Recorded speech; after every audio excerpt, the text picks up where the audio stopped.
Hello, friends, and welcome to the Diabetes Pro Tip series from the Juicebox Podcast.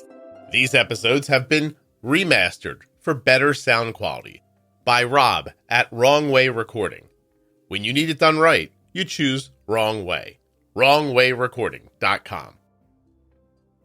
Initially imagined by me as a 10-part series, the Diabetes Pro Tip series has grown to 26 episodes.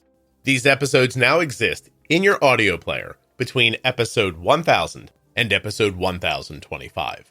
They are also available online at diabetesprotip.com and juiceboxpodcast.com. This series features myself and Jennifer Smith. Jenny is a CDE and a type 1 for over 35 years. This series was my attempt to bring together the management ideas found within the podcast in a way that would make it digestible and revisitable. It has been so incredibly popular that these 26 episodes are responsible for well over 500,000 downloads within the Juicebox Podcast. While you're listening, please remember that nothing you hear on the Juicebox Podcast should be considered advice, medical or otherwise. Always consult a physician before making any changes to your healthcare plan or becoming bold with insulin.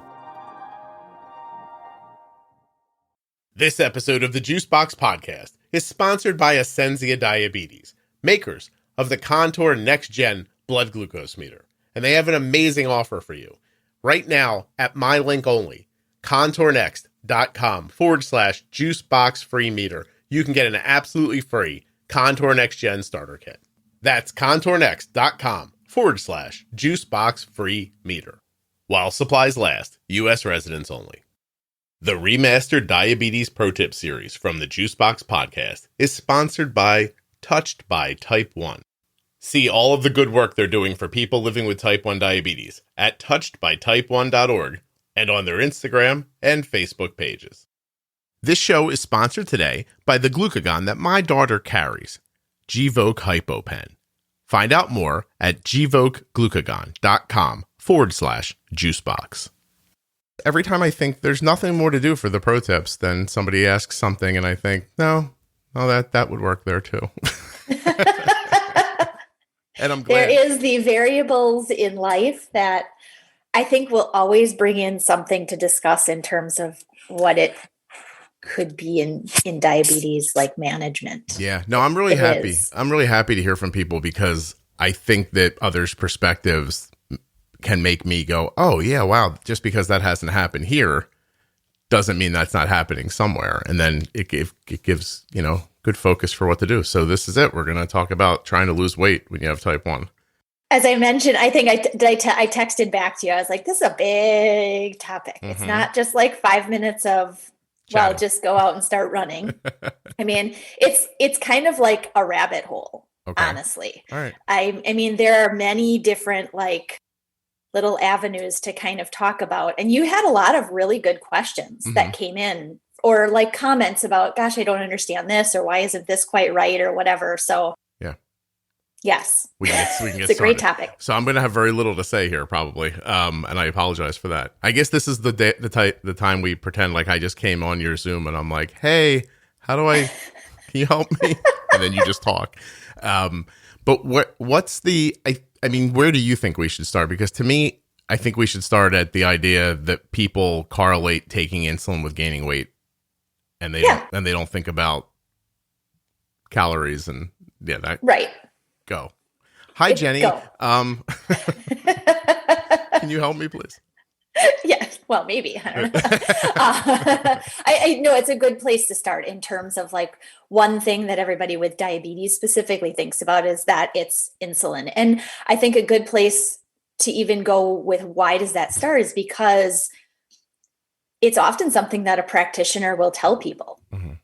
Using insulin, you may be likely to gain weight. And I think that was one or a couple of like the comments that came back about this topic were specific to, why have I been told that I'm going to gain weight, or why is this going to happen? Or why did I lose weight? And now I'm gaining all of this weight back, like after diagnosis, right? So insulin itself, whether your body makes it or you take it with an injection or with a pump, it's a storage hormone. Right. That's its job. It's supposed to move a certain quantity of carb or sugar really out of your bloodstream and into places to either be used or stored, right? So in terms of management, insulin can make you gain weight. In terms of like initial diagnosis, a lot of people, type 1 specific, have lost weight prior to diagnosis. Maybe it was very rapid, or maybe it was like a lingering loss that people were like, well, I could just keep eating the whole cake and gosh, I don't gain any weight and I'm actually losing weight. And then they're like, wait, this is wrong. This is bad. This shouldn't be happening, right? So they go to the doctor, right? They get a diagnosis of diabetes. They've lost weight. And in terms of that loss, it's usually relative to the fact that their blood sugars have been so high that their body isn't storing those calories, right? So you're essentially peeing them out, thus DKA and all of those things that can come about, around diagnosis time. But because you're losing all those calories and your body's not packing them in, once you have back the piece of the puzzle that was supposed to help you use that food that you were taking in, your body's going to start storing it. Right.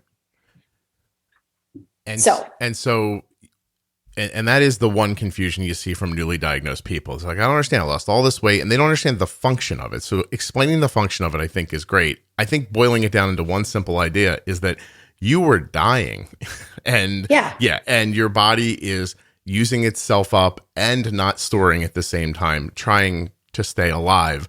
And then all of a sudden everything's okay. Correct. Now, the more weight, listen, if I'm talking out of school here, you'll stop me. But if you've lost a lot of weight before you get to the skinny, emaciated, those are my ribs, you probably had weight to lose to begin with, right? Because it was there to lose. Likely. And especially more as the adults who are diagnosed. Yes. Right. If you had weight to lose for whatever reason, you may have just thought, like I said, oh, good. I'm actually able to take weight off now. I don't know why. I'm still doing the same 3-mile walk every day. And now it seems to be working better. Great. But yeah, once you get to that, like, I shouldn't be able to see my lower ribs, or gosh, my face looks really sunken in when I look at old pictures of myself. That's not what you want. And I think that, again, this probably sounds, I don't want it to sound like distasteful, but if you had weight to lose, you were probably, it's likely that you were taking in calories that helped you stay at that weight, meaning that when you start taking the insulin back in, there are calories there to be packed away to facilitate the weight gain again. And that's in any case, whether you could have lost weight, and successfully, hopefully helpful, left it off. Right. But the goal with starting insulin is, in general, to maintain a healthy weight then, right? To get, yes, you will come back from the weight loss, but you should also, with the proper insulin dosing, you should be able to get back to a stable, healthy weight. If you lost 40 pounds when you were diagnosed, and hey, 20 of that you could have definitely lost, and the other 20 you really didn't need to, great. We should gain back maybe 15 to 20 pounds, and then we don't need the other kind back. Well, what is the functionality of the proper insulin dosing that makes you gain too much or not enough? In terms of insulin dosing, that's correct. The amount of food you put in to work with it, of course, is a piece of the puzzle there. But if your insulin is being balanced along with your use of the energy that it's working with, then you should be able to gain energy back to your body that gets stored, that keeps you at a healthy weight. And you shouldn't then continue to gain if the dosing is correct. And so it kind of goes back to, on a baseline, initially make sure your insulin doses are right for you. And a lot of people wonder, I just leave it to my doctor. Yeah. He tells me how much more or less to take. And does that mean that if you're not using enough insulin, that your blood sugars are left higher? So you're still having some of the action that you noticed before you were diagnosed, right? You're too high and your body's not storing the calories correctly, the glucose correctly. And so you're not gaining as much weight. So you could have unhealthy blood sugars, but feel like your weight's good. And then you kind of come to that point, you're like, oh, I'm good. And that really is the beginning idea of diabulimia too, right? It's manipulating the insulin to keep your weight down. Okay. So it is. Going the other way, if you're too low all the time, you'd have trouble putting on weight? If you're too low all the time, that's actually kind of it's an opposite of what you would think. Really? If you're low all the time, and that's a big reason, then when we start working with somebody, we analyze insulin to begin with. And the first thing we look for, even if there are high highs, we first look for lows. Okay. Because if weight management is another piece that they're really concerned about, then all of those lows that you're treating, you are feeding insulin.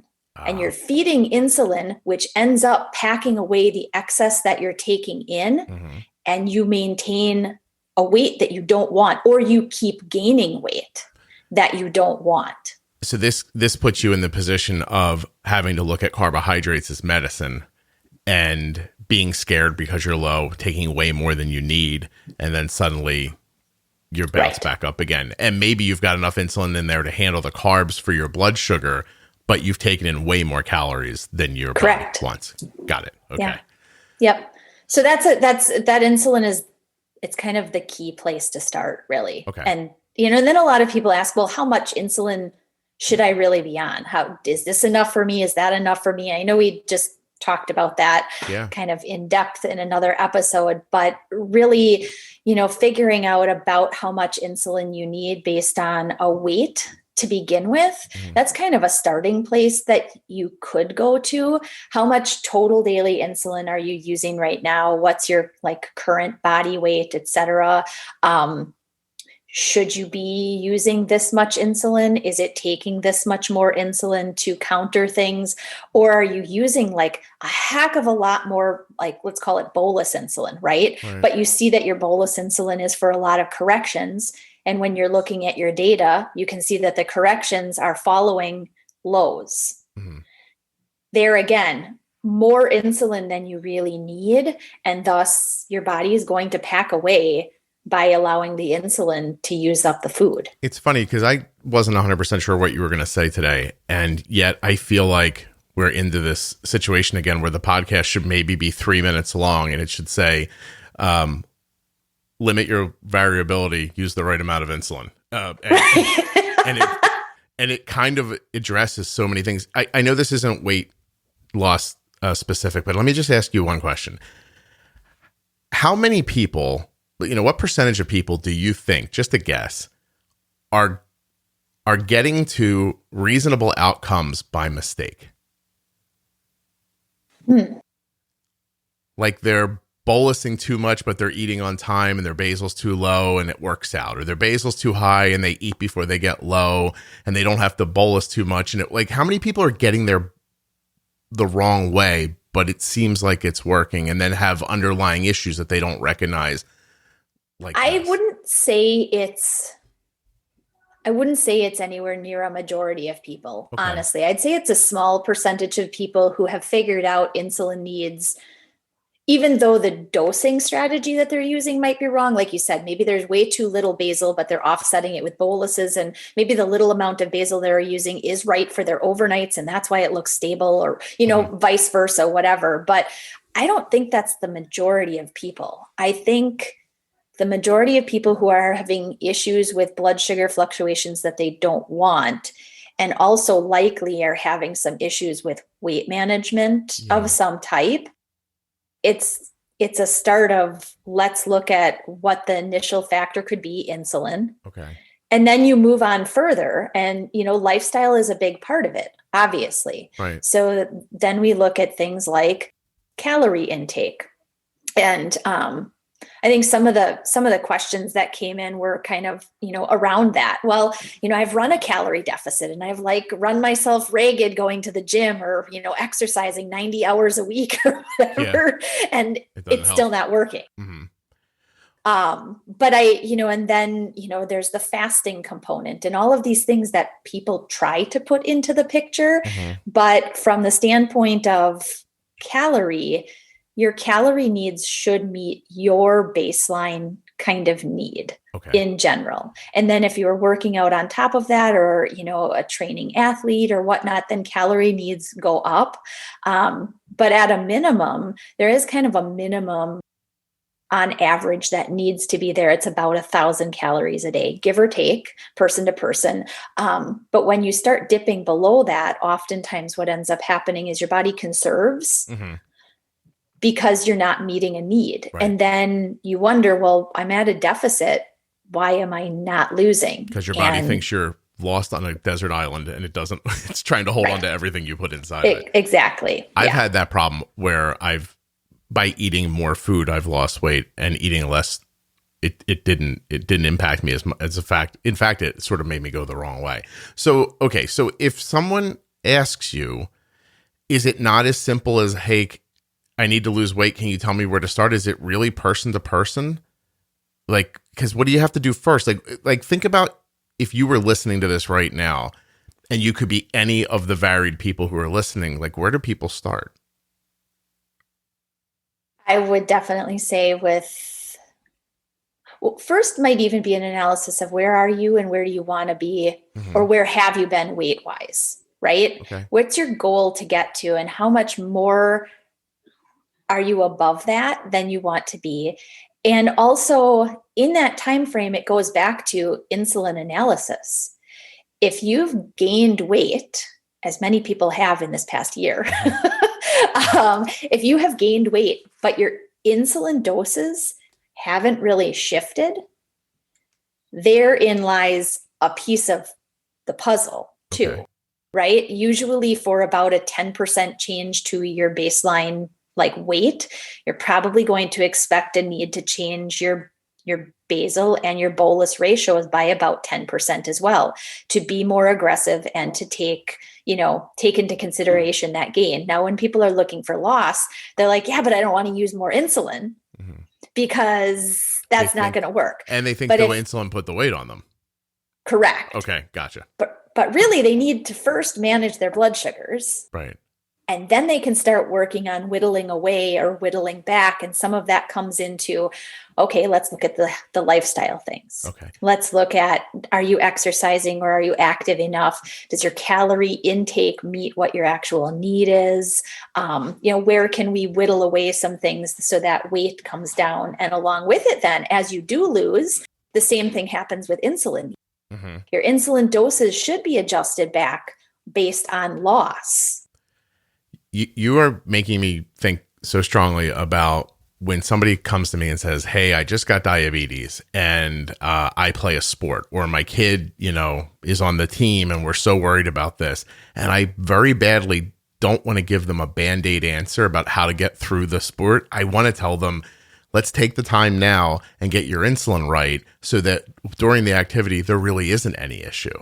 Right. And it's hard for people to believe that once they've seen it. Once they see cause and effect, once they see I ran around and my blood sugar went down, they imagine that is going to happen no matter what all the time. And Arden's, I'm sure you're the same way, but Arden's insulin's so well balanced at this point. Like activity doesn't make her lower or higher, really. It doesn't really change too much. Yeah, and I think that brings in, the consistency of exercise or activity, right? The more attuned your body is, let's say you go out for an hour every single day to get some form of real exercise, right?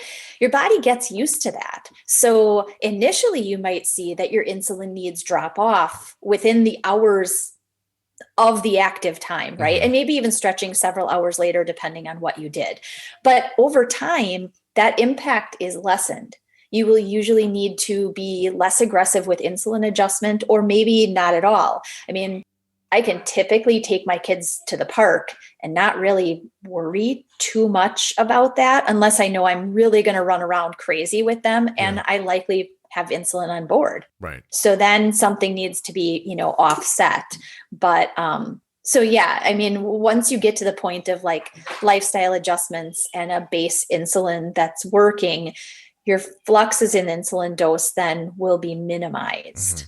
You also have to, I think, go ahead. I was going to say, I think people need to be certain too that once they start exercising, their body is going to use the insulin better. The answer then is not to feed the low, it's to adjust the insulin. And, correct. Maybe the first time you have to feed it, but then you have to learn from there and make an adjustment so that you're not constantly battling yourself. Because that is what happens, right? They exercise, they get low, they eat. It overpowers what they meant to accomplish. Okay. And then you end up getting frustrated too. Well, goodness, I go to the gym, but I have to eat like a whole sandwich and a half a banana in order to go to the gym and not have a low blood sugar. What's the purpose of that when I'm trying to lose weight? And then I stopped doing it and they stop doing it. Right. Or on the other side of it, someone who may actually, okay, I'm going to really focus in on my diet. I'm going to clean it up.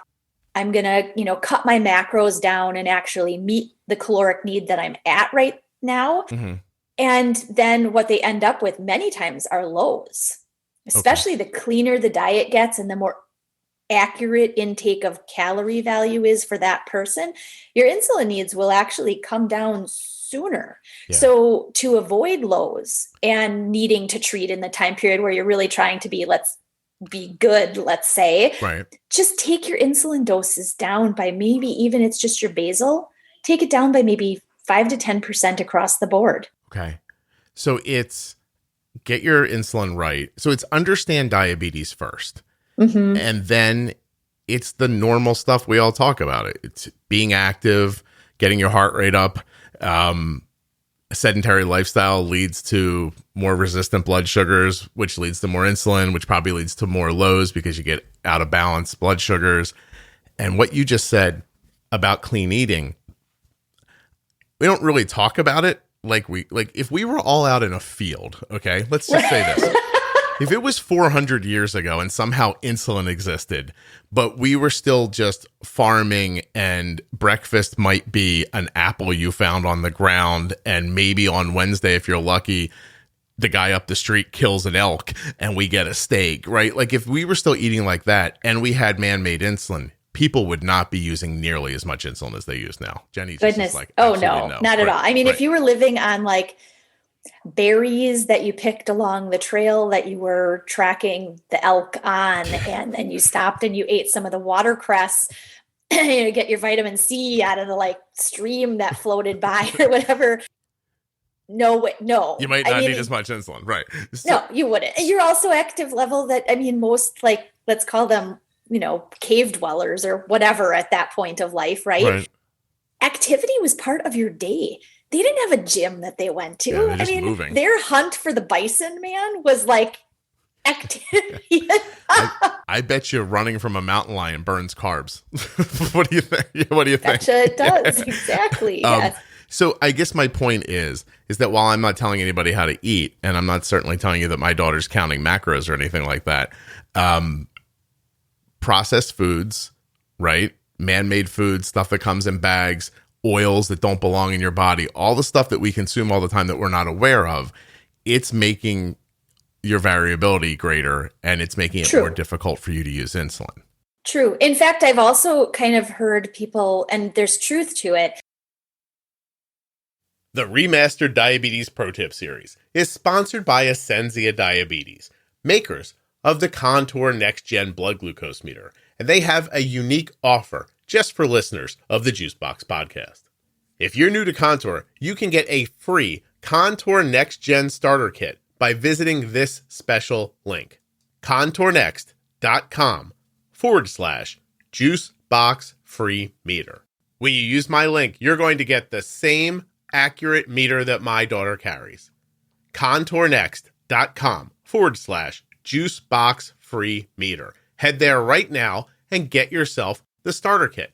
This free kit includes the Contour Next Gen meter, 10 test strips, 10 lancets, a lancing device, control solution, and a carry case. But most importantly, it includes an incredibly accurate and easy to use blood glucose meter. This Contour meter has a bright light for nighttime viewing, an easy to read screen. It fits well in your hand and features second chance sampling, which can help you to avoid wasting strips. Every one of you has a blood glucose meter. You deserve an accurate one. contournext.com/juicebox free meter to get your absolutely free Contour Next Gen starter kit sent right to your door. When it's time to get more strips, you can use my link and save time and money buying your Contour Next products from the convenience of your home. It's completely possible that you will pay less out of pocket in cash for your Contour strips than you're paying now through your insurance. contournext.com/juicebox free meter. go get yourself a free starter kit. While supplies last, U.S. residents only. Touched by Type 1 has the back of people living with Type 1 diabetes. Take, for instance, their D-Box program. Touched by Type 1 knows firsthand the intricacies of living with Type 1 diabetes, and so their team has created a D-Box, which is a starter kit that provides important resources and supportive materials to individuals with diabetes. They want you to thrive. The D-Box is completely free and available to newly diagnosed people. All you have to do is go to touchedbytype1.org, go to the Programs tab, and click on D-Box. While you're there, check out all the other resources and programs available at touchedbytype1.org. Speaking of support, touchedbytype1.org is available in English and Spanish. Don't forget to find them on Facebook and Instagram, too. You do not want to miss what Touched by Type 1 is doing. When you have diabetes and use insulin, low blood sugar can happen when you don't expect it. Gvoke HypoPen is a ready-to-use glucagon option that can treat very low blood sugar in adults and kids with diabetes ages 2 and above. Find out more. Go to gvokeglucagon.com/juicebox. Gvoke shouldn't be used in patients with pheochromocytoma or insulinoma. Visit gvokeglucagon.com/risk. Many people have found that if they eat a true carb, let's say they eat an apple and they bolus for it, they end up with the ratio that they're using for that simple, like very clean carb to go low.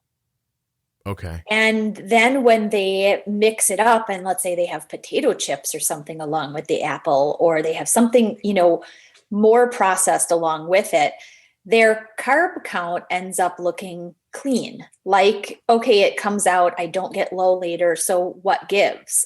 It really is that the body processes more natural food in a better way. Right. There's less left over to kind of linger in impact. And a lot of people are basing their insulin to carb ratios more specifically around combination meals that are not quite as, for lack of a better term, clean. Right. So your heavier insulin ratios work better if you have the orange with the potato chips. But if you just eat the orange doesn't need as much insulin, so the ratios you have are too heavy. Correct. Yeah. Now Arden's ratios are heavier because she doesn't, she eats a diet that has processed foods mixed into it. But she'll go on a kick around this time of year about oranges, where I have to buy like 10-pound bags of oranges to keep around the house. And she's like, I want an orange. Now, these are big, like softball size oranges that I'm sure. Are they the Cara oranges? Those are my favorite. Yeah, I think they are. And they're really good, right? But I bet you, and I've never looked, but I bet you that the carb count on them's got to be more like 25 or something like that. Like, they're huge. It could be more, right? But I only give her enough insulin for like 11 carbs. And she does a little 130 rise and comes back again. Because because I know her ratio is higher to handle other things, which is why you look at plates and go, okay, tonight I don't need as much, for that. Right.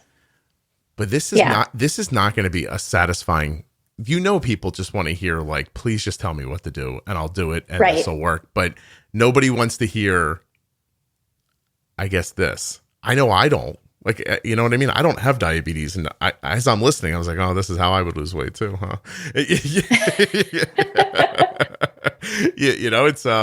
It's just, do you think that we've just spent so much time as a society looking for marketable, sellable ideas about how to get around the idea of being in shape? There's it's exercise and calories, right? And I think that's the reason that there are so many. I mean, if you look at around the first of the year, I can't remember which publication it is, but they come out with an analysis of, I think, like the top most, or maybe it's the 25 top most like used, call them diets, right, in the past year, and what's kind of proven true to what it promotes and what really isn't. It's kind of like flimsy, right? And some of the top ones are things like the Mediterranean diet. And, by no means am I promoting that or whatever. I'm just saying that ends up being top from a lot of different health parameters. And it's also a clean way of eating. Most people think Mediterranean and they think, well, lots of breads and lots of starchy things. And that's actually not true. A lot of it is plants, especially the really good non-starchy vegetable types of plants. Right. And then if there are grains, they're the heartier grains, right? It doesn't tell you to eat your carbs as a bag of Doritos. It tells you to go and eat some quinoa on your salad with, an orange on the side, right? But I think it brings in diets. Yeah. This idea that there is the perfect thing out there. Right. And that it's going to be doable for somebody, because maybe macro counting, maybe there's a biologist somewhere that could give you the perfect diet for your body, but where am I getting that from? And where are most people getting that? I have to tell you that a couple of weeks ago, I started getting achy, right? And then I looked in the mirror and I was like, my face looks puffy. And I went to the Costco and I bought 2 little roaster chickens and 4 steaks. I smoked them all, sliced them up, put them in the refrigerator, and I've been eating those and salads and some of those oranges because they're around the house. And they're really good. Yeah, for about the past 8 or 9 days, I'm easily 10 pounds lighter than I was. And I know I'm a fluctuating person. Like, I know I jump around, like, because what'll happen is at some point, someone's going to give me a piece of bread and I'm going to be like, oh my God, bread. Does everyone remember bread? And then, I'm going to eat a lot of bread for a week. And then I'm going to go, oh, now my back's stiff and I feel like I gained 5 pounds and all that stuff. But just if I explain to you that most of my meals have been like a couple of eggs in the morning and a couple of tiny slices off of that steak, and then at lunch some of the chicken and some of the steak with a salad, and I feel great, and I know it's true, like, because I've been through it enough now to talk my stupid childish inside into like just continuing on that way. That I don't know if I'm ever going to get to do, but I do know it's honest and it works for me, and I've seen it work for other people too. Like, you take out processed food and carbs, and you're better off. Like, I don't know, it just seems obvious, but and it's like you said, you're not focusing on like macros. You're not focusing on how many do I need in a day. What we end up finding, and I think this is the premise behind a lot of the paleo kind of diet and the keto type of diet, right? It's if you're following the rules of those plans pretty well, they can be very clean eating plans. Yeah. They can. There can also, just like being vegetarian can be, or vegan can be, very healthy way of eating. But there are also like the complete like backside of that, where you're eating a lot of processed vegan or like the keto like kinds of things that are like the treats and whatnot. If you're focusing your intake on a lot of that kind of stuff, you're lacking in quality. And then your macros may very well, without you realizing it, be completely out of order. And I think that's why a lot of like plans like this end up failing. I've followed keto and it was supposed to be this magic like weight loss. And I also have diabetes and it was really supposed to help with my blood sugar management and whatnot. Well, I haven't lost any weight. Well, maybe there are some things then to evaluate within it. The keto diet is a way to get your body to start utilizing fat instead of carbs. So if you haven't really analyzed how you've broken that down to make sure that you are, one, maintaining ketosis in the right way, and that the kinds of like carbs that you're eating are really not offsetting, then it may not work well for you. Don't you find that you have to be in tune with what satisfies your body? Like, not what satisfies your brain, right? But what satisfies your body. And I've seen myself go either way, like where you're just eating for taste and flavor and comfort, and that's never usually good for your body. And then there's a way where you're just sort of never hungry. It's that's where I am this week. I have not been hungry this week. And if I have had any like inkling towards a sweet, I've been specifically careful to take just like dark chocolate, like just a little bit of dark chocolate. It's like, this'll get me through, like with what I'm assuming is basically withdrawals from flour and sugar and stuff like that, So I don't know, like, are you telling me that all these questions aren't even worth looking at, or should we ask them? No, I think they're very worth looking at, because I think some of them may relate to what we've kind of already gotten into. And then some of them I think are really good questions in terms of the why it wouldn't be working. Okay. Right. Let's do it. Or why it might actually work. So yeah, let's take a look. Do you have a favorite, or should I just pick? You just pick. All right. Well, so Jennifer's asking about her son. She says, any advice on how to balance all this high carb, gluten-free food for my growing, always hungry 14-year-old T1D with celiac? So she has a son who seems to need slimming down, and at the same time, she's giving him a lot of carb heavy stuff because it's like some of this for the celiac diet, it seems like, right? The gluten stuff. Right. Yeah. And that's, I mean, celiac is a hard addition. Mm-hmm. It definitely is, because while we now have a plethora of gluten-free, very tasty products on the market, most of them are made with very, very processed, very high glycemic.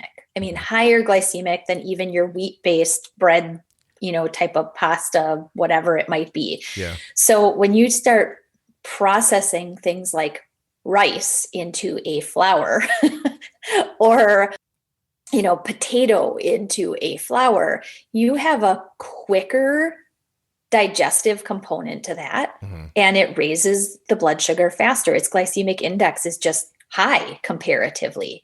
So when you have to do these types of things, especially if you have a teen who is growing, is active, but also could maybe use some slimming down or maybe needs to gain a bit of weight. Mm-hmm. One, it's maybe sitting down honestly with a dietitian.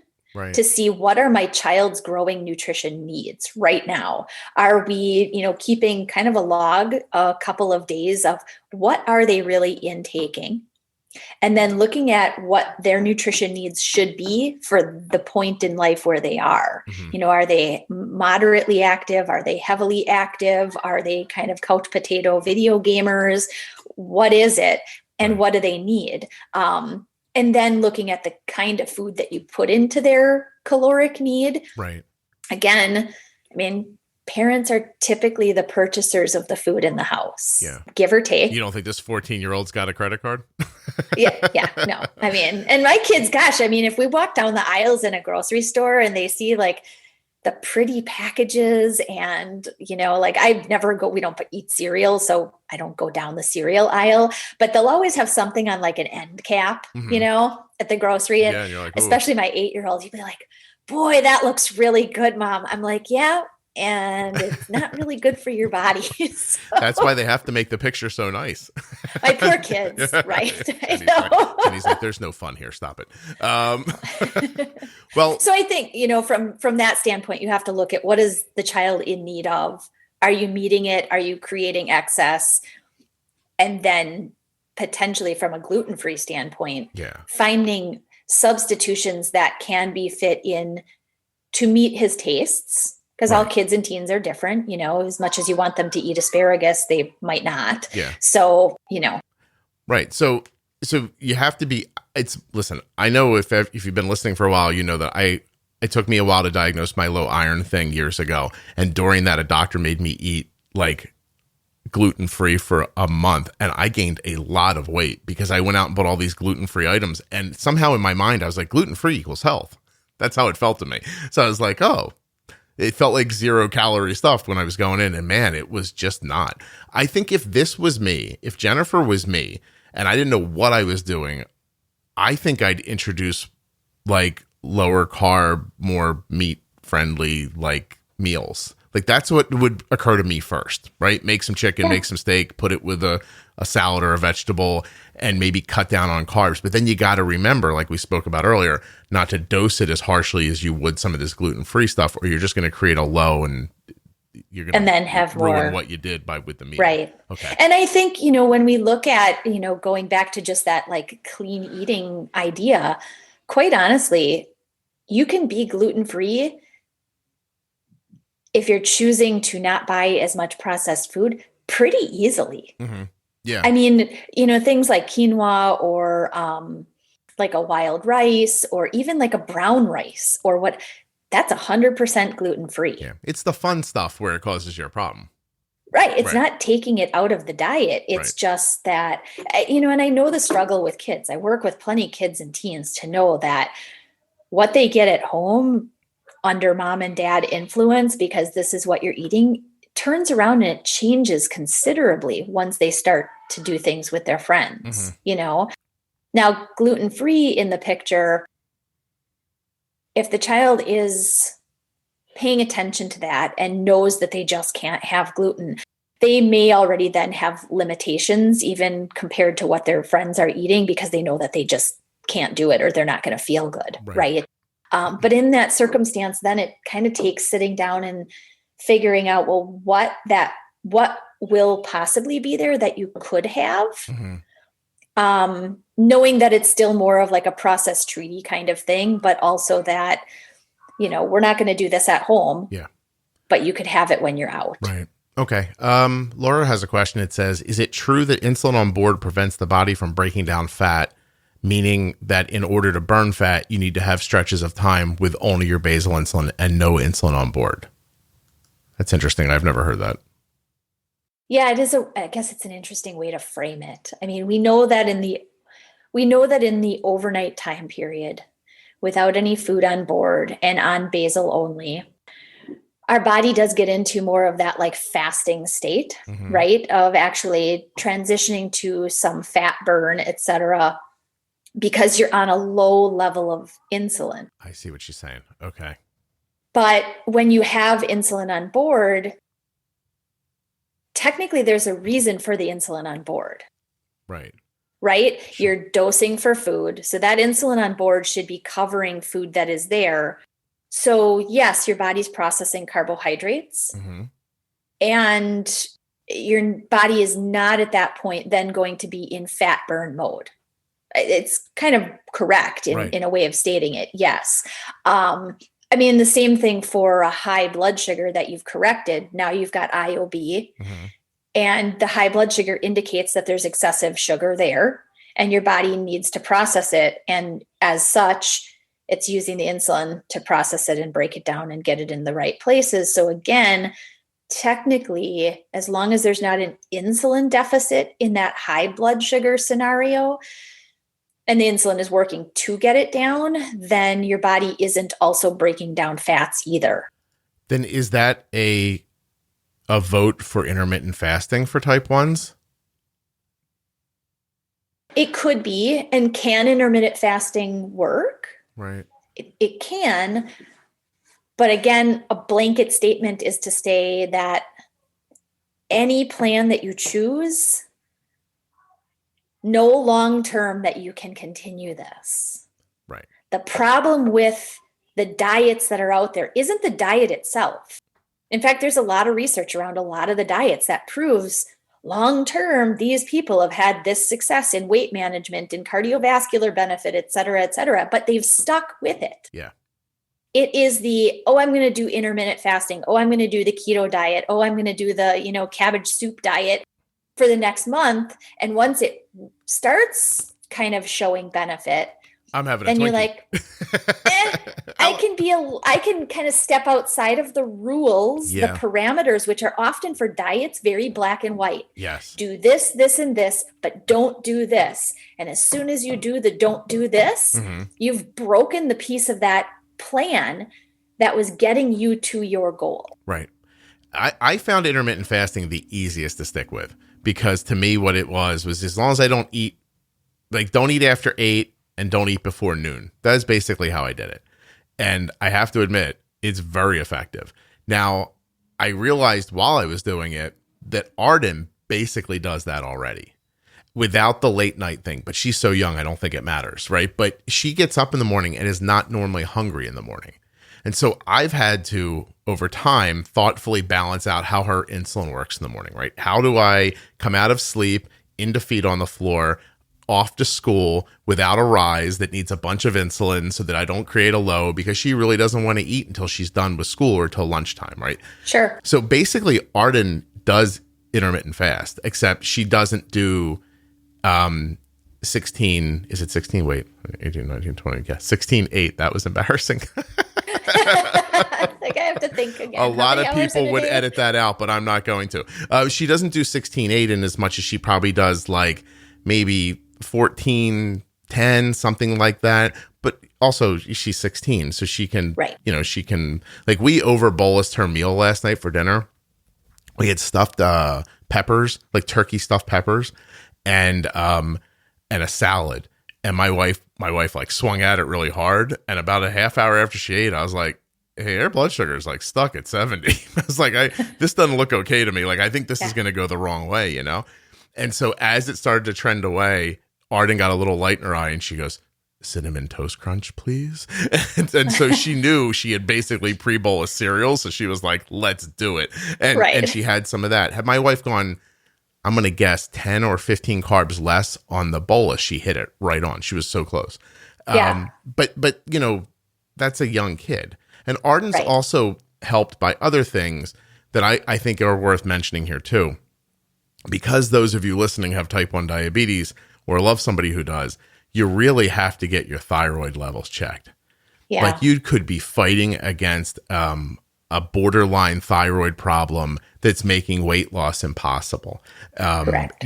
And if you're going to do that, you really need to go back and listen to the thyroid episode with Dr. Benito, because the range that your doctor is going to say your thyroid, your TSH level is okay in, a real badass endocrinologist will not accept. You know what I mean? They will not, like, if you're over a 2, Dr. Benito's giving you thyroid hormone. Like, and there are people right now who are listening who are like, oh, my TSH is a 5. My doctor said it's okay. I'm borderline. Yeah. Yeah. Right. But my hair does fall out a little bit, or I'm having trouble losing weight, or I'm a little nasty sometimes, or whatever the other things come. Right. I'm just telling you, if your thyroid's moving the wrong way, deal with it, because it makes a lot of life easier. And it's a lot within this whole topic of weight management. Absolutely. I mean, if you've the Hashimoto's, which is very common, autoimmune, once you've got, type 1, it's good to get tested thyroid levels at least once a year, if not every 6 months, especially if you've got other family who has a thyroid disorder known already. But that's huge in terms of metabolic. Yeah, but you have to advocate for yourself. You can't say, oh my God, Scott, you're right. I am tired all the time and I can't lose weight and blah, blah, blah. And then go to the doctor and the doctor say, oh, your TSH is 4. You're fine. Your TSH is 4. You are not fine. That's the equivalent. That to me is the thyroid equivalent of in diabetes, when somebody says, oh, your blood sugar, your average blood sugar is 180. You're doing great. Right. Right. You might, you're not dying, but you're not living at a healthy level. And that has other impacts on your life. This thyroid thing is crazy. It is like the equivalent. You trust me, at this point, I've seen everyone in my family except for me deal with it. It's like taking a long metal like paper clip and just touching it on a computer circuit board. It just messes with stuff. You know what I mean? It doesn't shut you off, but it. And with Arden's doses, have you noticed that when things get out of order, do you notice a shift in her insulin need? Because that's very common. Right away. That, metabolically, she's feeling more sluggish and fatigued, and insulin is just not working like it was supposed to work. And there's a time frame in terms of adjustment, or even just starting on a thyroid medication, where you will then start to notice a shift back to normal insulin dosing. So again, that insulin manipulation in terms of the weight management piece with thyroid in the picture, you have to be very kind of eyes on, right, to make sure that you're adjusting then where you had bumped everything up in terms of insulin need. You're going to need to start bumping down. And if there's weight loss in the picture at the same time, definite need to bump down, or you're going to just run lows. Yeah. There's sometimes I think I should even have a flow chart for myself, like if this, then that kind of chart, because you're right. If the thyroid level starts to get away, then her insulin needs go up, and then we adjust it. It doesn't happen right away, and her insulin needs start coming back down again. The same thing with, she had to start a birth control pill to regulate her periods. I lost 3 months of my life to figuring that out. Like, it was just, first they gave her a pill with not enough estrogen in it. So it was basically just 2 wasted months. She was exhausted all the time because she was bleeding constantly. Yeah. So I had to get her through those pills. Those aren't the right pills. Put her on the right pill. That started working. The bleeding regulated. Yay. Now she's lost so much blood, I had to go get her an iron infusion. Got her the iron infusion. Now we're waiting for that to come back up. When the iron infusion comes on board, her insulin needs are going to change again. Yeah. Vitamin D levels seem to impact insulin needs. Yes. In fact, many people for vitamin D that you bring it up, that's another like piece. And I think in terms of like again, going down the rabbit hole of discussion in weight management, right. We're kind of on the track of like medications and medications in terms of thyroid, as well as things like iron, but vitamin D, your lab will tell you optimal is between, or standard is 30 to 100. Optimal, according to, the female specific physician that I'd worked with years ago before I had my first son, she was like, optimal range is really 50 to 70 for vitamin D. Okay. She's like, and if it is not in there, you need to be being supplemented, because otherwise, especially with diabetes, vitamin D works on the cellular level and it allows insulin to be seen correctly, for lack of a better term, by the cells. Right. And so it lets insulin actually work the way that it's meant to, of one of the many things that can. So if your vitamin D level is off, supplement. I mean, in general, someone with type 1 adult-wise should be supplementing at least 2,000 IUs a day. And if your levels are not optimized, at least 4,000 a day. And if they're really on the low end, you need to be doing like the hyper significant doses of vitamin D for a short period of time. They give you like, and then 450,000 IUs and you take one once a week or something. Like once a week, or I've even seen some doctors do like 10,000 IU a day for, a couple of weeks and then retest. But vitamin D is huge. And I'm not a doctor, but there's something about vitamin D deficiency and autoimmune that go hand in hand. So just look at the studies out of Finland. Right. I tell you, listen, I take 5,000 a day, and I take 5,000 a day of vitamin D. I take a zinc tablet. I take an ascorbic acid with iron, and a B12. And that's what I do every day. And that's what, my kids do and everyone here is doing, because when the D levels drop, again, problems with insulin. I'll tell you right now too, because Jenny mentioned ranges that you need to be in versus what lab values will tell you. Dr. Benito, back on the thyroid thing, said if you are a woman of childbearing years, anything under 70 for your ferritin is too low. And they're not going to tell you you're low till 20. So she's like, if you are having a period, you got to be above 70. And so there's a lot of things. And then all of these things also impact your body's ability to work correctly, which is in part and parcel losing weight or maintaining weight. Yeah. Right. There was one in here that does go along with medications that I think is a really important question. This woman has a son on a medication that is more for like attention. And it's specific to using it versus not using it, school year versus spring break or summertime, and what ends up happening in terms of insulin needs. Okay. And I think it's an important one because I've seen a lot of kids who are using ADD, ADHD kinds of meds. And a very, very common thing with those is that it decreases appetite. Okay. And if they're using it in their school day, and the brain uses carbs. And so the more thinking that's going on and the potential that they're really not hungry, they may not even finish the lunch that you packed for them. They may pick at the lunch that comes from the school lunch because their brain is just saying, I'm not hungry enough to eat. Okay. You may end up having to have two types of basal profiles, maybe one for like a spring break, time off, another one for school days. And again, as kids get more into the teen years, that becomes really beneficial in terms of growth and the potential for weight gain in the wrong direction.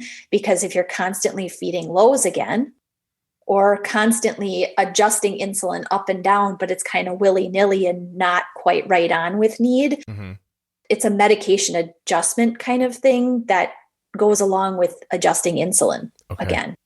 We're right up on it, but there's enough questions in here that all circle around menopause. Do you have any feelings about what happens at that time? And Jenny's like, that's a fun one. I'm worried about that for myself in a couple of years. I mean, in general, menopause in and of itself, perimenopause really is the start of kind of that time period in a woman's life where your cycles might start to get less evenly spaced, right? Let's say you were the typical like 29 days and you was right on spot. And now now it's like 26 days, and next month it might be 32 days, and that may be 29 days. And, periods can get a little bit more aggressive or kind of look more spotty.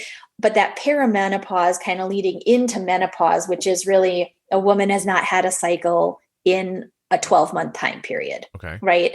So insulin needs can look very jumpy. You might even find that, again, as we get older and these things come into the picture from a female perspective, our metabolism does slow down. We oftentimes start to need a little bit more insulin, or it takes a little bit more activity to maintain or burn off what we were able to do when we were 30. That doesn't work anymore when you're 45 or 50, right? So, menopause, perimenopause, it brings in a whole circle of hormone impact that may more aggressively change your insulin needs, especially around your cycle times. So not unlike, I guess more aggressive, but not unlike having your period and seeing hormone fluctuations throughout the month. Right. And then once you're in menopause, oftentimes, outwards of a year or two post no longer having a cycle, many times then insulin levels should get more stable because you don't have that hormone flux. And as we age, men and women have less and less and less growth hormone cycling anyway. Mm-hmm. And so we end up, especially women past about the age of 65 or people past about the age of 65, oftentimes their baseline basal needs definitely go down. Okay. And the reason there is because their hormone cycling has kind of started dropping off. Okay. All right. Did we do this justice in an hour? Because I feel like we did, but I don't know much. I think that we did as much as we could get in an hour. If we really wanted to focus in, again, dig really deep into that information hole, there's a whole bunch about meds that are very specific to like weight loss and, things like the GLP-1s and things like the SGLT2s, and what, despite them being type 2 meds, they are getting a lot more, they're kind of climbing on the ladder of benefit for those with type 1 and who are just insulin users. Okay. And they do have promise in terms of weight management if used the correct way. Okay. Do you feel comfortable talking about that? Because maybe we'll just say here that if you like this episode, look for that one coming in the future. Yeah. Okay. Great. Thank you. Yeah. Jenny, you were really good. Great. You got to do all the talking. I was at some points uncomfortable. I was just because of you, I was like, there's not a lot for me to do here. I was just checking. Just sit back. I was just saving files and checking rates and looking at questions. I was like, I should have just gone and gotten an extra cup of tea. It's kind of nice. I should have just said, Jenny, tell me about weight loss. I'll be back in an hour. Anyway, you were terrific. It really is. I was looking at all the questions. There are a lot of really good questions, but I think a lot of them honestly go back to insulin. Yeah. Dosing it the right way for what you're kind of taking in. And then also secondly, looking at what are you taking in? Right. Obviously. In my mind, these questions they're similar. They're tied together, whether it's vitamins or your thyroid level or your calories or whatever it ends up being, is there is a balance that optimizes your body. It's not going to be the same for everybody. Some people's vitamin D level can be crashy, low to the floor, and they'll never notice it and it won't matter to them. But for some people it does. And when you get those things in the right balance, then you feel better. And feeling better to me is you feel stronger, you're more rested, like all of this stuff happens, you're clearer in your mind. But some of these things nobody would even know to look into. No. Even vitamin D, like I can remember 10 years ago, my Ardence nurse practitioner going, we're going to start checking vitamin D. It was almost like a mandate came down from a mountain. You know what I mean? And actually, I don't even know when that would have been, but if it wasn't, I remember when I was working in DC and the endo practice I worked within, our director was very like high up within the whole like diabetes management like realm information. And he was like, we are testing vitamin D levels for every person with diabetes. And at that point, it was really just, the thought was it was relevant more to type 2. But as we started testing, then I went to my own endo and I was like, I run, I'm outside all the time. I have like brown skin from being outside. I was like, I'm sure it's fine. In fact, my vitamin D level came back and my doctor himself called me, not his nurse. He was like, this is really weird. But he's like, I want you to go and get it tested again. He's like, this can't be right. And my level was 18. Yeah. 18. And so I went and got it tested again. Nope. It was 18 again. He was like, that was the one time a week, the 50,000 IUs. I came back in 8 weeks and it had moved to 21. And he was like, So he sent me to see like a naturopath who was also a physician who knew a little bit more in that realm. And she actually started me on oral drops. Okay. And the drops get absorbed through your oral mucosa rather than having to go through your gut. And because we know there's a lot in terms of gut and absorption in autoimmune disorders, she's like, I guarantee your body's not absorbing it. Yeah. She said, that's the problem. And within about, I think it was 10 weeks after that, I got it retested and was already up in the high 40s. Yeah. I have to, I thought I was going to have to live getting iron infusions my whole life because I couldn't absorb it through my gut. And I do probably have some like weird stuff going on down there too. Sure. And instead I mix it. So first of all, I use a really pure like supplement from a company that, you can do your own research and find one that you like for yourself. But I researched out, found a really pure supplement, and I have to take the iron with an ascorbic acid at the same time. For absorption. And when I do that, it absorbs great. If I take just the iron tablet without the ascorbic acid, it won't work. Yeah. And that's it. There's a over-the-counter one called Vitron or Vitron D or something like that. It's a iron that comes with, it's C, vitamin C and D together that helps that too. But yeah, these are the kinds of things no one's going to tell you about, or they're just going to blurt out, we're testing for vitamin D now. Then you come back, quote unquote, in range and they don't give you one anyway. And you're like, well, this was a lot of fun. So anyway, everybody balance your body, balance your insulin. Things should get better. That makes sense? Yes. All right. Thank you, Jenny. Yay, you're welcome. Absolutely. I want to thank Ascensia Diabetes for sponsoring the Remastered Diabetes Pro Tip series. Don't forget, you can get a free Contour Next Gen Starter Kit at contournext.com/juicebox free meter. While supplies last, U.S. residents only. If you're enjoying the remastered episodes of the Diabetes Pro Tip series from the Juicebox Podcast, you have Touched by Type 1 to thank. Touchedbytype1.org is a proud sponsor of the remastering of the Diabetes Pro Tip series. Learn more about them at touchedbytype1.org. A huge thank you to one of today's sponsors, Gvoke Glucagon. Find out more about Gvoke HypoPen at gvokeglucagon.com/juicebox. You spell that GVOKEGLUCAGON.com/juicebox. If you're living with diabetes or are the caregiver of someone who is, and you're looking for an online community of supportive people who understand, check out the Juicebox Podcast private Facebook group, Juicebox Podcast Type 1 Diabetes.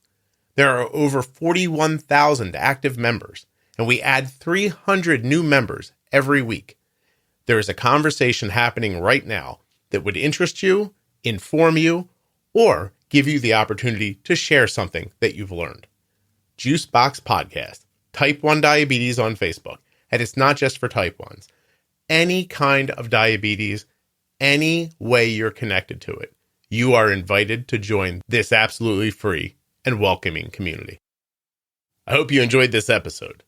Now, listen, there's 26 episodes in this series. You might not know what each of them are. I'm going to tell you now. Episode 1000 is called Newly Diagnosed or Starting Over. Episode 1001, all about MDI. 1002, all about insulin. 1003 is called Pre-Bolus. Episode 1004, Temp Basal. 1005, Insulin Pumping.